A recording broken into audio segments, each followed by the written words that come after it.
Hey everybody. You might remember in class from the last couple of days we worked on adding and subtracting decimals and fractions, and sometimes even when we have different positive and negative values for those numbers. Today we're going to be working on the same thing, except it's going to be a little trickier because it's going to be working with mixed numbers. Now a lot of people get freaked out when they see mixed numbers, but if you follow the steps in these notes, we can make these problems a lot easier. So let's start with our first example here. -5 3/4 plus 1 1/3. There are a lot of different ways that we could find the answer to this problem, but I think the easiest way is to convert both of these mixed numbers into improper fractions.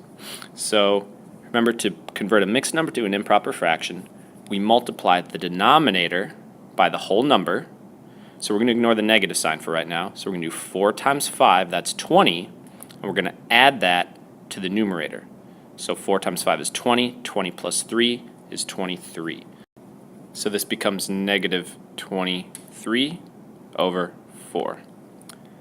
And then our second fraction here, we're going to do the same thing. We've got 3 times 1 is 3, 3 plus 1 is 4. So this becomes 4 over 3. Now that we've changed these to improper fractions, this looks very similar to the problems we worked on today in class.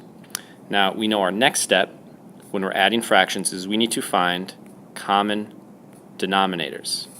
4 and 3, I know both go into 12, so I can multiply 4 times 3 to get 12. And if I do 4 times 3, I also have to do -23 times 3. So I'm going to do that over here. I got 23 times 3. 3 times 3 is 9, 2 times 3 is 6, so that's 69, so -69 over 12 is my new fraction on the left. And over here I'm also going to change my denominator to 12.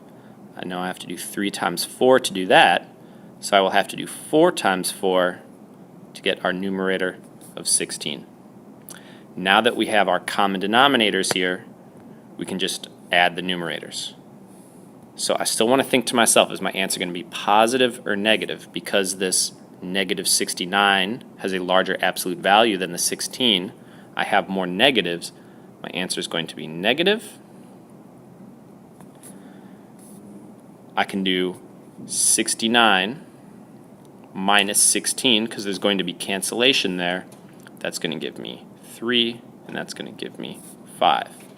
So I have 53 over 12, and my answer is negative.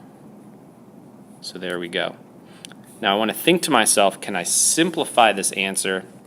There aren't any common factors between 53 and 12, so this is as good as it's going to get. Let's try another one here. I'm going to draw a little line down to separate my two problems. And then I'm going to start this problem the same way I started the other one, converting to improper fractions.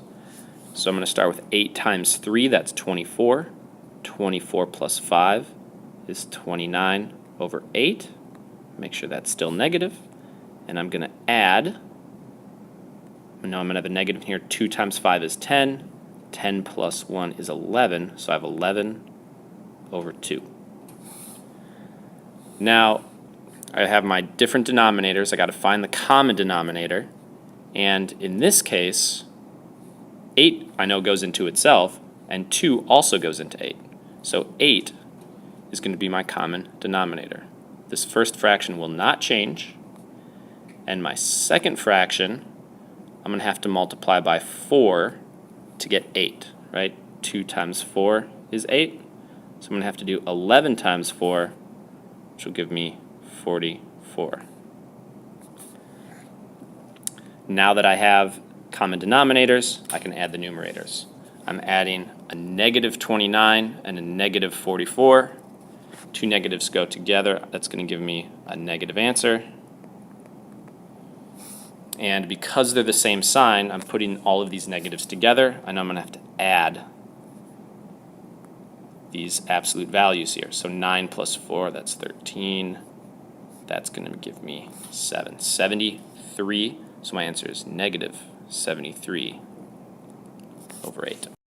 Now I want to see if I can simplify. I know 2, 4, and 8 are factors of 8, And none of those go into negative 73 because that's an odd number. So there is my final answer.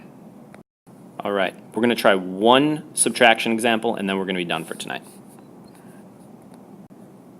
Okay, here is our subtraction problem. We got negative 6 4/5 minus 2 1/2.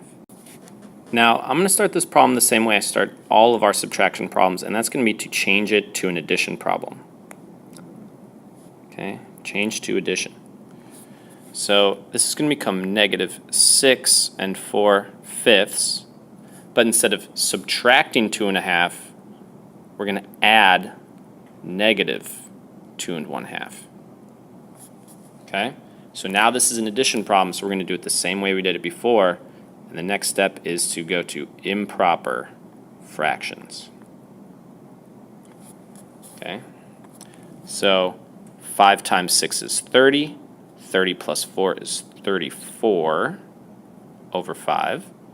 And we are going to add 2 times 2 is 4 plus 1, that's negative 5 over 2. Those are our new fractions. Now we want to find that lowest common denominator.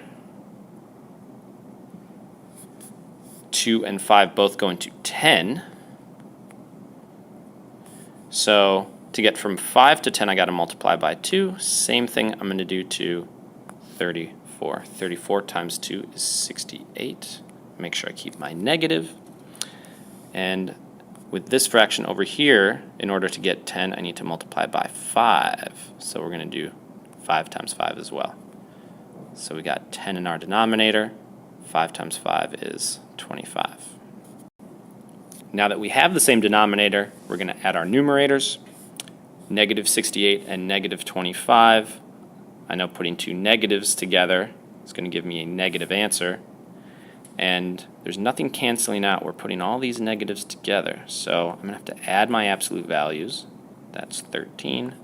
And that's going to give me 93. So our answer is negative 93 over 10. Now, a lot of you are probably wondering, why did I leave all of my answers as improper fractions? Why didn't I convert them back to mixed numbers? Mixed numbers and improper fractions are really just two different ways of writing the same number. When we start getting into algebra, a lot of times what we're going to want to have is improper fractions because they're actually easier to work with than the mixed numbers, which is something that we saw today. Okay? So leaving your answer like this is just fine unless the problem says specifically that you need to turn it back to a mixed number. Okay, that's all for tonight. Have a good night. I will see you guys tomorrow.